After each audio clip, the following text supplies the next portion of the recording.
Okay, I have to come clean about something, and I genuinely debated whether to say this on mic. Last week, I used AI to write a birthday message for my dad. Not a work email, not a caption, a birthday message for my actual dad. The man who taught me to ride a bike and sat through every single one of my Little League games, even though I was objectively terrible. How bad? Ugh. I once got hit by my own team's throw. In the outfield. Nobody was near me. That's not the point. The point is, I opened AI instead of writing it myself. Got something warm, specific, actually funny. Sent it. He called. Said it was the best birthday message I'd ever written. Which it technically was. Which it technically was. And I felt disgusting about it. Like I'd committed a small crime against sincerity. And then, where else am I doing this? How many other things have I quietly handed the wheel on? That guilt is pointing at something real. It's not just about a birthday card. It's about authenticity, about what we owe each other, about what it means to express yourself through language. And the deeper question isn't, is AI making us smarter? It's, who is us after a decade of using these tools? Oh, we're going there in the first 3 minutes. And today, is AI actually making you smarter? Or are we just getting very, very good at pretending? Here's what I keep coming back to. The birthday card guilt, that's actually a privilege problem before it's a moral problem. I have a good device, a subscription, enough baseline writing knowledge to prompt effectively and know if the output is good. That's not nothing. That's enormous, and it's what the mainstream AI discourse almost entirely ignores. The default narrative is AI levels the playing field. But when you already have strong domain knowledge, AI amplifies you. You know what questions to ask. You catch the hallucinations. And if you don't have that foundation, You can't audit what you don't understand. You're outsourcing judgment you haven't built yet. And crucially, you might stop developing it because you're no longer in situations that require it. so the tool that was supposed to catch you up is actually the thing keeping you from catching up. It can be. A calculator in the hands of someone who understands math is a force multiplier. The same calculator in the hands of someone who never learned arithmetic is a dependency. So AI could widen the gap. The people already ahead win harder. Everyone else gets confident mediocrity. Confident mediocrity. That's the phrase. Hat. I want it on a hat. Think about the junior doctor building clinical reasoning, the early career lawyer learning to evaluate arguments, the student learning to write, which is really learning to think. In all of these cases, if you offload the cognitive work before you've built the underlying skill, the skill doesn't develop. The output exists, the capability doesn't. And you can't see the gap from the inside. Productivity and capability development are not the same thing. We're building systems that optimize for one while quietly eroding the other. There's a version of this where we look back in 20 years and realize we replaced a generation's apprenticeship with autocomplete. That version is possible. Whether it happens depends on choices being made right now. Okay, Atlas sent me research. I did not sleep well. Fair warning.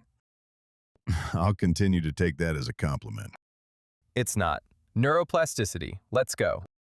The foundational science is robust. The brain rewires itself based on repeated use. Neurons that fire together wire together. That's structural, not metaphor. The classic case, London cab drivers. To license in London, drivers historically memorize the entire city, thousands of streets, called the knowledge. Takes years. Researchers found these drivers had measurably enlarged hippocampi, the brain region most tied to spatial navigation and memory. Not just more activation, more tissue.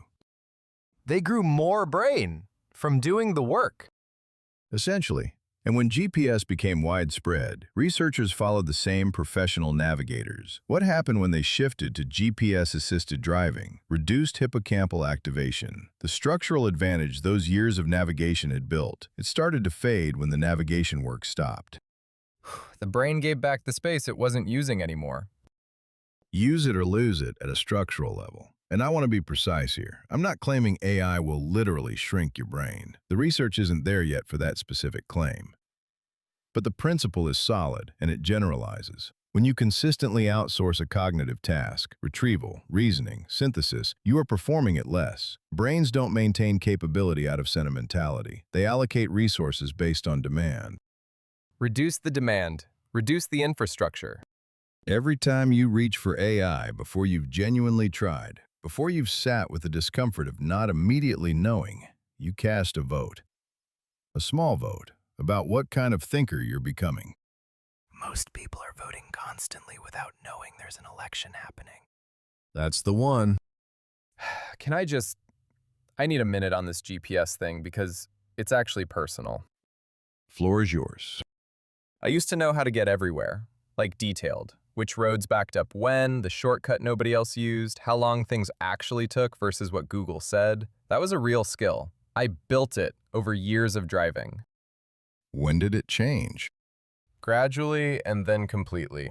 Started using GPS for longer trips, totally reasonable. And then the threshold kept creeping down. Started using it for things I knew, then for things I should have known. And then one day, I genuinely couldn't tell you when, I couldn't drive somewhere 10 minutes away without checking first. Not because the roads changed, because I stopped remembering them, because I stopped needing to. Because you stopped needing to. That's the mechanism exactly. And here's what kills me. I'm not even mad at GPS. It's a good tool. I'm on time now. But I lost something I didn't consciously trade away. There was no moment where I said, I'm exchanging my internal map of this city for frictionless navigation. The deal just happened. Invisibly. Incrementally.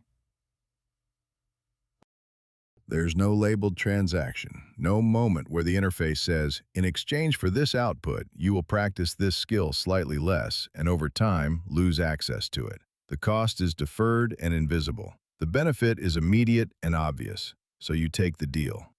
Every time. Without knowing you're making a deal. Frictionless feels like progress. And sometimes it is. And sometimes what feels like removing friction is actually removing resistance that was building something in you. And you only find out which one it was when you need the thing and discover it's gone. Until you need it, and it's not there. Until you need it. All right, I refuse to end in a swamp. What do we actually do? And not in a vague, here are some considerations way, like, actually. The answer is an abstinence. These tools are genuinely useful, and abstinence doesn't scale. The question is intentionality. Research on expertise development is consistent. What separates effective tool users from dependent ones is metacognitive awareness, knowing what you're doing while you're doing it. Specifically, knowing whether you're using the tool or the tool is using you. Here's what I've started doing. I call it an AI audit. Once a week, 5 minutes is enough, I look at how I've used AI and ask 3 questions. Question 1. For each significant use, was this something I could have done myself? And did I try before I opened AI? Or did I just reach because it was faster? That first question is uncomfortable for most people, because the honest answer is often no. I didn't try, I just reached. Question 2. Did I learn anything from the output? Did I engage with it, push back, build on it? Or did I consume it and close the tab? Because those are completely different cognitive experiences, even if the deliverable looks identical. This is where the rider-passenger distinction becomes concrete. If you read it critically, asked follow-up questions, reworked parts, you were the rider. AI was the vehicle. If you copied the output and moved on, you were the passenger. And passengers don't develop skills, they arrive. And the passenger isn't building anything. The passenger is just arriving. Arriving eventually somewhere they don't recognize. Question 3, the one I think about most. Is there a version of this where I do the thinking and AI assists, rather than AI does the thinking and I review? Because those two things look almost identical from the outside. Completely different from the inside.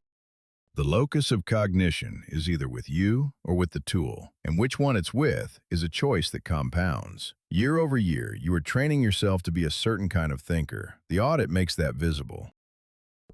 You don't have to change everything. You don't even have to use AI less, but you should be able to see the pattern. Most people are sleepwalking through it. The audit wakes you up. Visibility is where agency starts. 5 minutes, 3 questions. You might discover you're using these tools brilliantly. You might discover you've been outsourcing more than you realized. Either way, you know, and knowing is where it starts. And then decide if you like what you see. And then decide if you like what you see. All right, where does all of this leave us? Here, AI is not making you smarter or lazier by itself. It's a surface. What happens on that surface depends on what you bring to it. Intentionality and engagement. It amplifies you. Passivity and a preference for frictionless. It does the thinking while you watch. And the brain doesn't care which one you're doing, it just adapts to the demand. The choices you're making about how to use AI, mostly unconscious ones in small moments scattered across your week, those choices are accumulating, shaping what kind of thinker you're becoming. That's structural, not metaphor. It's not the tool, it's the relationship. It's always the relationship. And some relationships make you more yourself. And some, if you're not careful, quietly replace the self they were supposed to support. Okay, that one hit a little close. The birthday card. See, I thought we were letting that go. We are not letting that go. Noted. Okay, not with guilt. Not with an anti-technology manifesto, just try the audit for 1 week. Every time you reach for AI, notice, am I reaching because I've tried and I want support? Or am I reaching because the blank page is uncomfortable? Both are valid sometimes, but you should know which one you're doing. Because over time, the pattern becomes the person. Over time, the pattern becomes the person. And you might look up one day and realize you've been quietly giving something away. Something that felt like you. And you might want it back. You might want it back.